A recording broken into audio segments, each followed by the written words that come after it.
ప్రభువునందు ప్రియమైన దేవుని బిడ్డలారా, the God of the Bible అనేటువంటి ప్రత్యేక శీర్షికలో దేవుని యొక్క వాక్యాన్ని మనము ధ్యానం చేసుకుందాము. దయచేసి తలలు వంచండి, ప్రార్థనలో ఏకీభవించండి. 130 ప్రసంగాలు పైగా మీరు ఇప్పటికి విన్నారు. 3 ప్రసంగాలకే సహకారులు వచ్చారు. మిగిలిన ప్రసంగాలన్నీ కూడా రుణభారంతో అట్లే ఉన్నవి. కావున మీరు ప్రార్థించాలి, మీరు సహకరించాలి. ప్రార్థన చేసుకోండి. మమ్మల్ని మిక్కిలిగా ప్రేమిస్తున్న మా తండ్రి, వందనాలు, స్తోత్రాలు. మా ఆవేశం, మా కోపం నీ నీతిని ఎన్నడూ నెరవేర్చవు. ఇది మేము ఎరిగినది. ఈ ప్రసారాలు మా ఆవేశం, మా ఆసక్తి అయితే నిలిచిపోవాలని నేను ప్రార్థిస్తున్నాను. నీ చిత్తం అయితే ఇవి కొనసాగాలని కోరుతున్నాను. మీ చిత్తము బయలుపరచండి. వింటున్న వారు 140 ప్రసంగాల వరకు విన్నారు. వారిని భాగస్థులు చేయి, వారిని బాగు చేయి. నేటి వాక్య ధ్యానం ద్వారా మాతో మాట్లాడు. రక్షకుడైన యేసు నామమున వేడుచున్నాం తండ్రి. ప్రియమైన దేవుని బిడ్డలారా, సంఖ్యాకాండము నుండి దేవుని గురించి నేర్చుకుంటున్నాం. ప్రతి పుస్తకంలో దేవుడు ఎవరో తెలియపరచబడింది ఆయన మాట ద్వారా. సంఖ్యాకాండం 25వ అధ్యాయంలో దేవుడు మాట్లాడిన మాట అద్భుతమైన మాట. ఫినెహాసు అను వ్యక్తిని గురించి, అహరోను మనవడు ఎలియాజరు కుమారుడు ఫినెహాసు చేసిన క్రియ మాట్లాడుతున్నాడు.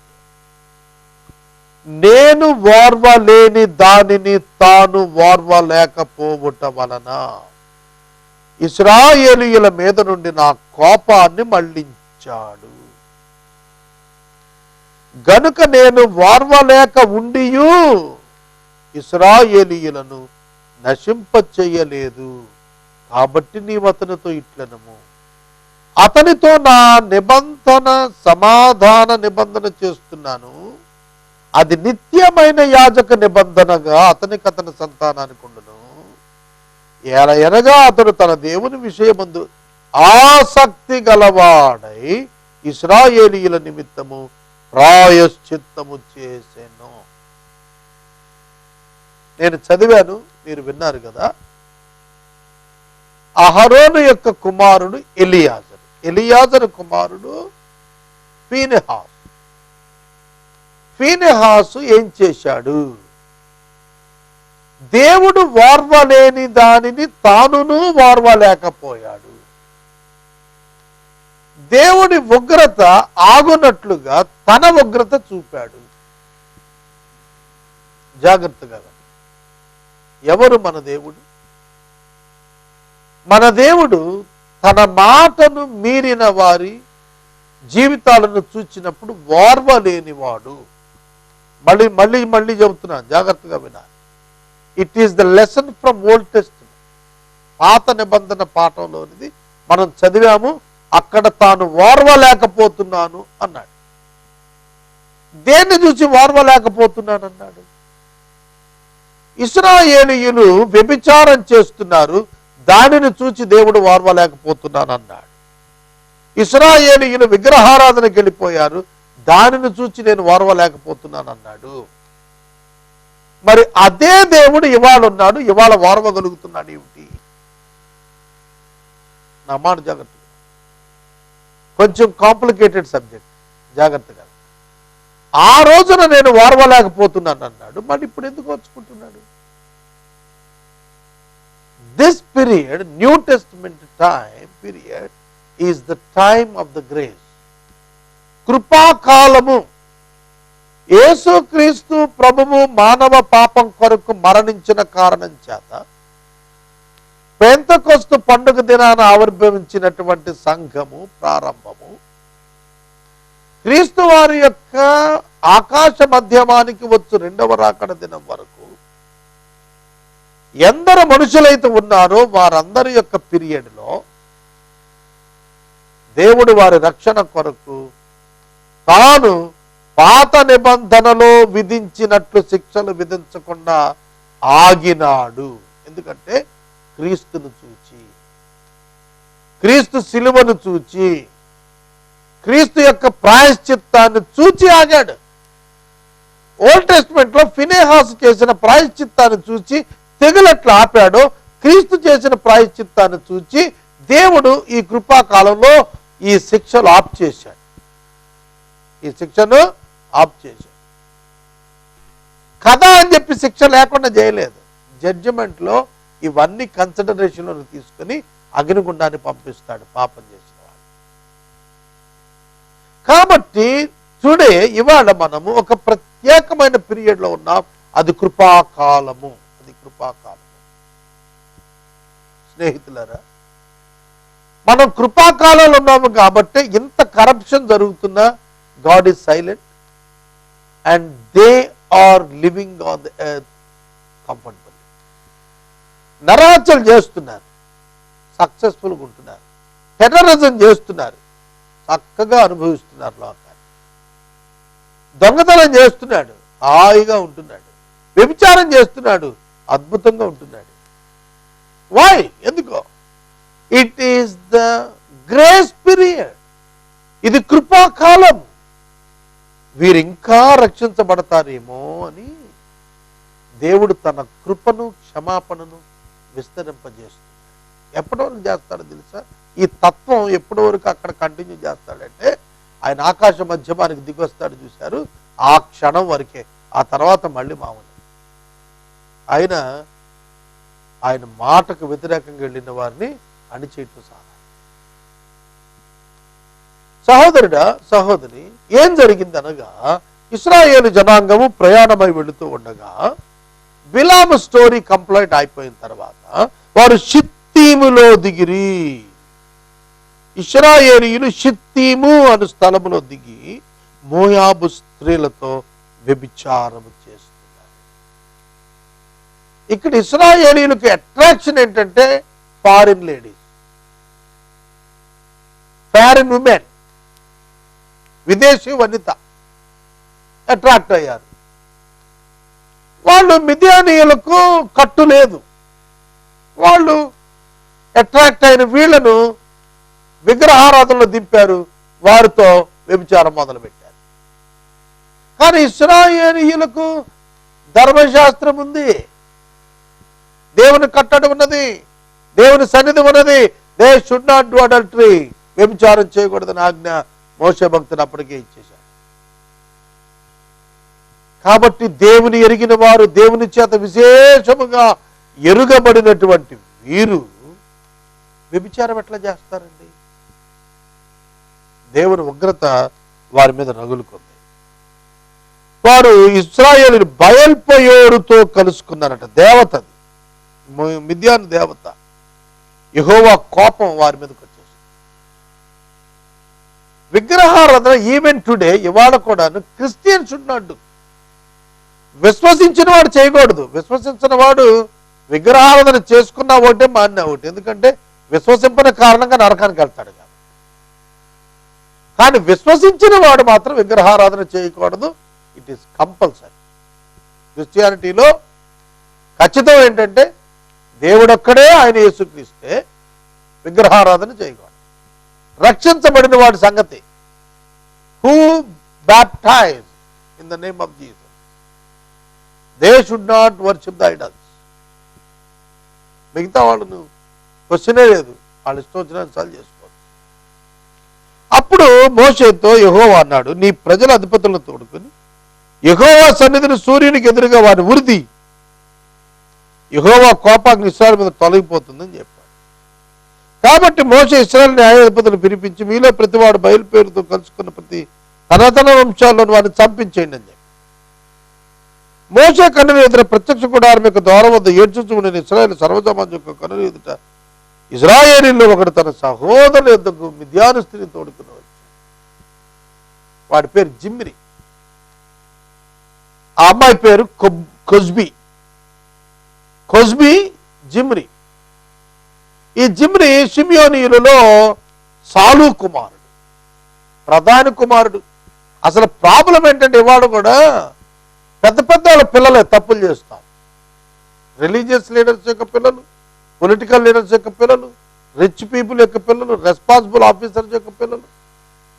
ఈ జిమ్రీ యవనస్తుడు ఖుష్బీ అనేటువంటి మిద్యాను స్త్రీని తీసుకొచ్చి వారందరి ముందు కూడా అతడు నిస్సిగ్గుగా వారందరి ముందు ఆమెతో వెళ్ళటానికి సాహసం చేశాడు. ఆ అమ్మాయిని తీసుకుని వెళ్ళిపోతున్నాడు. ఒక ప్రక్కన ప్రజలను ఉరిదీస్తున్నారు. బేల్పేయరుతో కలుసుకున్నందుకు, షిత్తీములో మిద్యాను ఉమెన్తో అడల్టరీలో ఉన్నందుకు యెహోషువ ఆజ్ఞాయించి చంపుతున్నాడు. ఈ సర్వ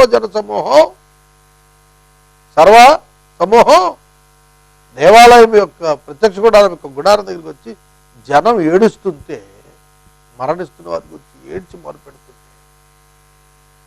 ఈ యువకుడు మిద్యాను స్త్రీని తీసుకుని వ్యభిచారం చేయడానికి తీసుకు దేవుని ఉగ్రత ఇంకెంత రగులుతుందో మీరు ఒకసారి ఆలోచించండి. మార్పు లేనటువంటి ఇశ్రాయేలీయులకు దేవుడు తెగులు చేత 24,000 మందిని చంపించాడు. దేవుడు ఓర్వలేకపోయాడు దీన్ని. దైవజనుడైనటువంటి ఫీనెహాసు అను వ్యక్తి, అహరోను మనవడు ఎలియాజరు కొడుకు, ఓర్చుకోలేకపోయాడు. ఒక ఈటు తీసుకుని వాళ్ళ వెనకాల పడ్డాడు. సమాజంలో నుంచి లేచాడు. ఇది చూశాడు అహరోను కుమారుడు ఎలియాజరు యొక్క కుమారుడు అయిన ఫీనెహాసు, అహరోను గారు మనవడు, గ్రాండ్ సన్. వీడు కూడా ఈటు తీసుకుని లేచాడు. వాళ్ళ వెనకాలే పోయాడు. ఒక గదిలో వాళ్ళు వ్యభిచారం చేస్తున్నారు. వెంటనే అతడు వెళ్ళి ఆ ఇశ్రాయేలీయుని, ఆ స్త్రీని, ఇద్దరిని కూడా ఈటుతో పొడిస్తే ఇటు నుంచి అటు పురుషుని యొక్క గర్భము నుండి, స్త్రీ గర్భము నుండి ఈ యొక్క ఈట అవతలకు వచ్చేసి ఇద్దరు అట్లా చచ్చిపోయారు. దేవుడు దాన్ని చూసి అన్నాడు, దేవుని యందు ఆసక్తితో పనిచేశాడు ఇతడు అన్నాడు. ఇప్పుడు ఇదే సినారీ. ఈ మాట తీసుకుని ఒక నాన్ క్రిస్టియన్ దగ్గర కనుక ఈ స్టోరీ పెడితే వెంటనే అంటాడు, ఏమిటి దేవుడు ఇట్లా ప్రేమికులను చంపించాడు. ఇవాళ ఇంటర్నెట్లో, వాట్సాప్లో వస్తున్న అభిప్రాయాలన్నీ వాక్యం అర్థం కాక ఇట్లాంటివి పోస్ట్ చేస్తున్నారు చాలా. దేవుడు ఏమిటి, ధర్మశాస్త్రం ఏమిటి, వారెవరు, వారిని ఎందుకు విడుదల చేశాడు, గాడ్స్ ప్లాన్ ఫర్ ద ఏమిటి, అవేమీ పట్టించుకోడు. ఏమండి, ఒక మేజర్ యువకుడు ఒక మేజర్ యువతితో కలిసి వారిష్టపూర్వకంగా వాడు సంసారం చేయడానికి వెళ్ళిపోతే వాళ్ళని వెనకాల పడి ఈటుతో పొడిస్తే, వాళ్ళిద్దరిని మర్డర్ చేస్తే, ఈ దేవుడు ఏమంటాడు, నా పట్ల ఆసక్తి కలిగి బాగా మర్డర్లు చేశారంటాడు. ఇట్లాంటి దేవుడు ఎవరికి కావాలి అని అడుగుతాడు. నేను చెబుతున్నా కదా, ఇవాళ ఆలోచనలు ఎట్లా ఉంటున్నాయో మనుషులవి. దాన్ని బట్టి బైబిల్లో నీతి చచ్చిపోతుందా? నీ ఆలోచన బట్టి చెప్పు నాకు. దేవుడు అంటున్నాడు, నేను ఓర్వలేని దానిని. మీకు ఎందుకు ఇది జరిగిందో తెలుసునా? ఒక పురుషుడు ఒక స్త్రీని వివాహం చేసుకున్నప్పుడు ఆ స్త్రీ అతనికి అపనమ్మకంగా ఉంటే అతడు ఎంత అగ్రహోదగ్రుడవుతాడు. దేవుడు నిబంధన చేసుకున్న జనాంగము దేవుని విడిచిపెట్టి బయల్పోరు అను ఒక విగ్రహాన్ని తమకు దేవునికి చేసుకుని వ్యభిచరించము అని చెప్పి వాగ్దానం చేసి దేవునితో నిబంధన కిందకు వచ్చామని మెడపైన ధర్మశాస్త్రాన్ని పెట్టుకొని ఇప్పుడు దాన్ని వక్రీకరించుకొని వ్యభిచారం చేయటం ప్రారంభిస్తుంది. Does the husband kept quiet? ఆ భర్త కామ్గా ఉంటాడా? వ్యభిచారమునకు వెళ్ళిపోయినటువంటి భార్య విషయంలో ఒక భర్త ఆగ్రహపడటం నేరంగా కనిపిస్తుందా? కనుక దేవుని యొక్క న్యాయాన్ని అర్థం చేసుకోకుండా మాట్లాడినప్పుడు ఇట్లాంటి వ్యాఖ్యానాలు సమాజంలో వినపడుతుంది. దేవుడు అంటున్నాడు, నేను ఓర్వలేకపోయిన దానిని తాను కూడా ఓర్వలేకపోయాడు. నా యందు ఆసక్తి కలిగి వారిని ఆ విధంగా చంపాడు కనుక అతనితో నా నిబంధన, ఏ నిబంధన? సమాధాన సంబంధమైన నిబంధన.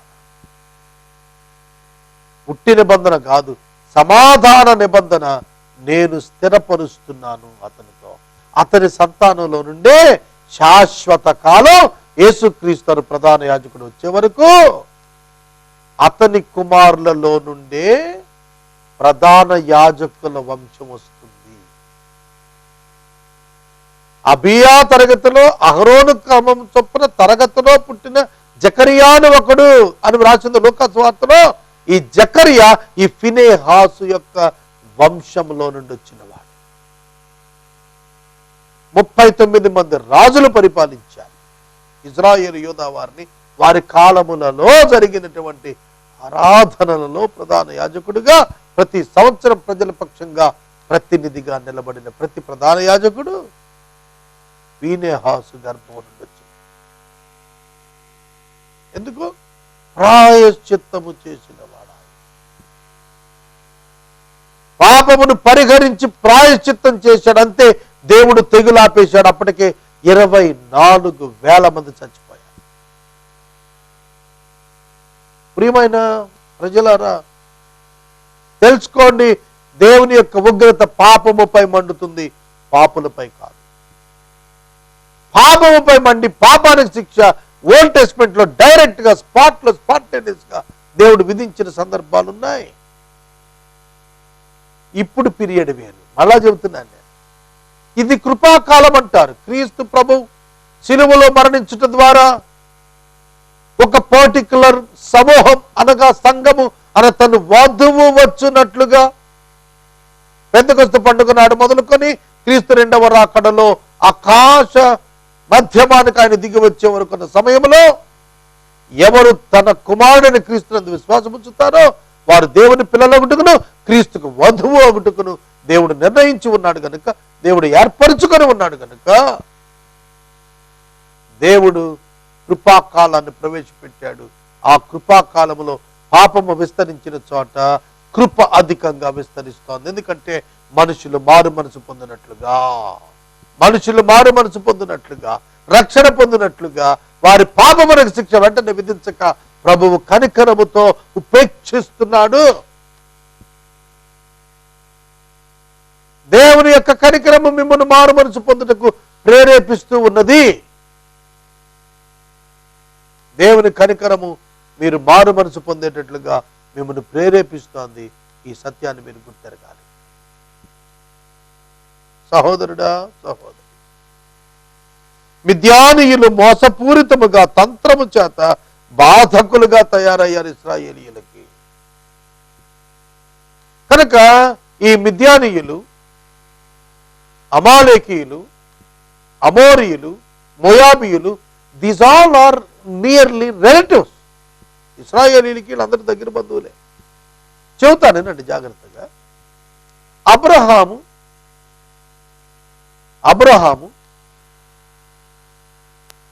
హాగరుతో వెళ్ళినప్పుడు ఇష్మాయేలు పుట్టాడు. ఇష్మాయేలీయులు వచ్చారు అందులో. అబ్రహాము కెతూరుతో వెళ్ళి 6 కన్నాడు. అందులో మిద్యానీయులు వచ్చారు. వింటున్నారా? మిద్యానీయులు వచ్చారు. ఇస్సాకును కన్నాడు షారా గారి ద్వారా. ఇస్సాకు రిబకా ద్వారా ఏశావును యాకోబును కన్నాడు.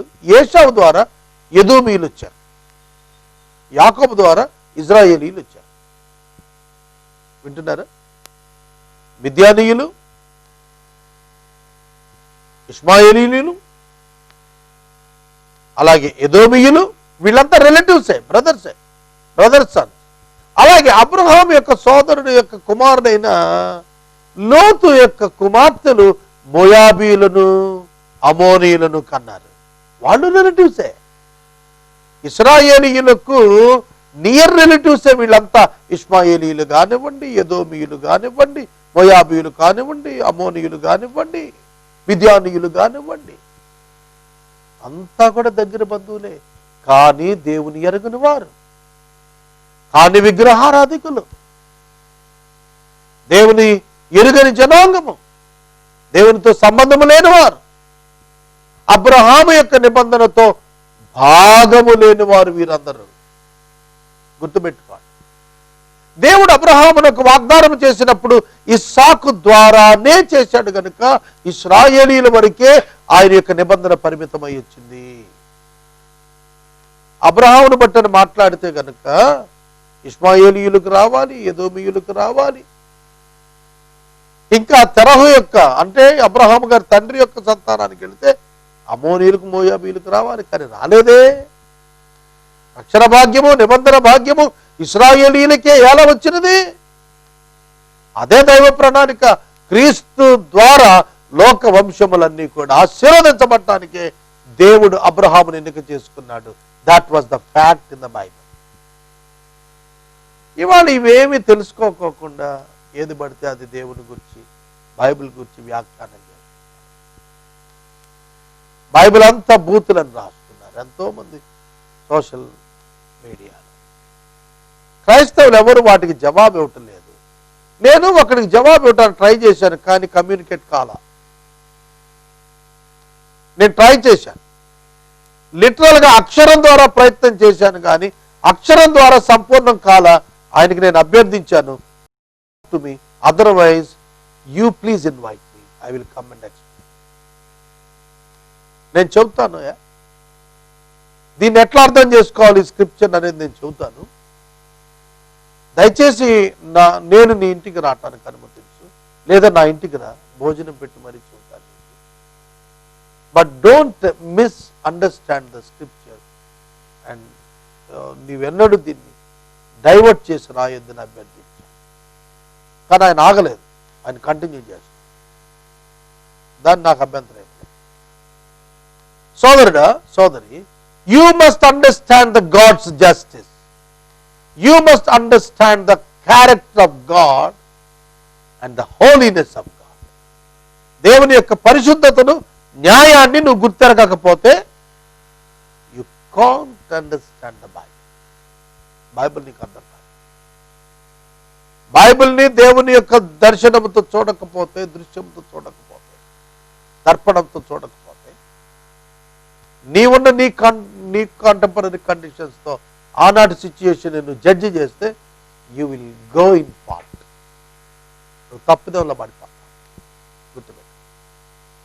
కనుక దేవుడు ఫినెహాసు కుటుంబానికి ఎంత ఆధిక్యత ఇచ్చాడంటే అతని వంశములో నుండి ప్రధాన యాజకులు రావడానికి ఆయన సమ్మతించాడు. ఎందుకనగా ప్రజల కొరకు ప్రాయశ్చిత్తం చేశాడు. Because he loves the people and he loves the God. That is the law of God. ధర్మశాస్త్రం అంటే ఏంటండి? దేవుని ప్రేమించటం, సేవించటం, మనుషులను ప్రేమించటం, సేవ చేయటం. That is the law of God. Simple. అదే చేశాడు. మిగిలిన ప్రజల మీద దేవుని ఉగ్రత వచ్చి నాశనం కాకుండా ఇద్దరు పాపులను చంపి తీర్పు తీర్చాడు అక్కడ. అది God's mind for that time. ఆ సమయంలో దేవుని యొక్క తీర్పు ఆ విధంగా ఇచ్చాడు దేవుడు. That period is such. It is the time of the law. అది ధర్మశాస్త్ర కాలం. అందుకే కదా యేసుక్రీస్తు ప్రభు వారి మీద అబద్ధ నేరాలు మోపి మరి సిలువకు అప్పగించారు. ఆ రోజున ప్రజలందరూ కేకలేసి ఆయన వద్దని లేదా? ఆయన మీద మోపిన నేరాలు కాదా ఆ రోజు జస్టిఫై చేసుకుంది వాళ్ళు. But that period is such. Please understand the Bible. ఆ కాలం అలాంటిదండి. అది ధర్మశాస్త్ర కాలం. దేవుడు తాను సంపూర్ణమైనటువంటి ప్రత్యక్షత యేసుక్రీస్తు ప్రభువును అనుగ్రహించే వరకు కూడా ఆయన పాపమును భరిస్తూ వచ్చాడు, సహిస్తూ వచ్చాడు. పాపానికి యేసుక్రీస్తునందు సంపూర్ణ విమోచన, విడుదల అనుగ్రహించిన తరువాత పాపులకు ఆయన కృపాకాలం ఇచ్చి తన యుద్ధకు రమ్మని మనుషులందరినీ పిలుస్తున్నారు. అందుకే సర్వలోకానికి వెళ్ళి సర్వసృష్టికి సువార్త ప్రకటించమని నమ్మిన వారందరికీ బాప్తిస్మం ఇవ్వమన్నారు. ఇవాళ చట్టాలు వ్యతిరేకంగా వస్తున్నాయి మన దేశంలో. బాప్టిజం ఇవ్వటానికి నువ్వెవడు అని అడుగుతున్నారే. ఎవడైనా ఇవ్వచ్చు బాప్టిజం బైబిల్ ప్రకారం. Bible says that any believer can give baptism to any other believer. How can you deny the Bible? By imposing the act on the Christian. No. సమస్య లేదు అందులో. నన్ను ఎవడు పాస్టర్ చేయాలి? Organisation?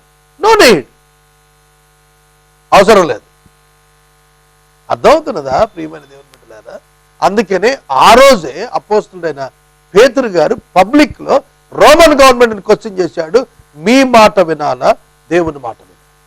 Shawl we follow the act of the Romans or the commandments of God? That was the condition even today. ఇవాళ కూడా అదే పరిస్థితి, ఇవాళ కూడా అదే పరిస్థితి. సువార్త చెప్పమని దేవుని సందేశం అయితే సువార్త ప్రకటించడానికి వీలు లేదనేది ఇవాళ వస్తున్న చట్టం. దేవుని ప్రేమ, దేవుని న్యాయము, దేవుని సత్యము, దేవుని పరిశుద్ధత ఎరగకుండా యు కాంట్ జడ్జ్ కదా. దేవుని తెలుసుకోనండి, దేవుని మనసు తెలుసుకోనండి. దేవుడు మిమ్మల్ని ప్రేమిస్తుంది, పాపాన్ని ద్వేషిస్తుంది. God hates the sin and God loves the sinners. అందుకే పాత నిబంధనలో దేవుడు వాళ్ళని అలా కంట్రోల్ చేశాడు. నేను మనవి చేస్తున్నాను సహోదరుడా, సహోదరి, యేసుక్రీస్తు ప్రభువు నందు పాపక్షమాపణ ఉచితంగా దేవుడు ప్రకటించమన్నాడు.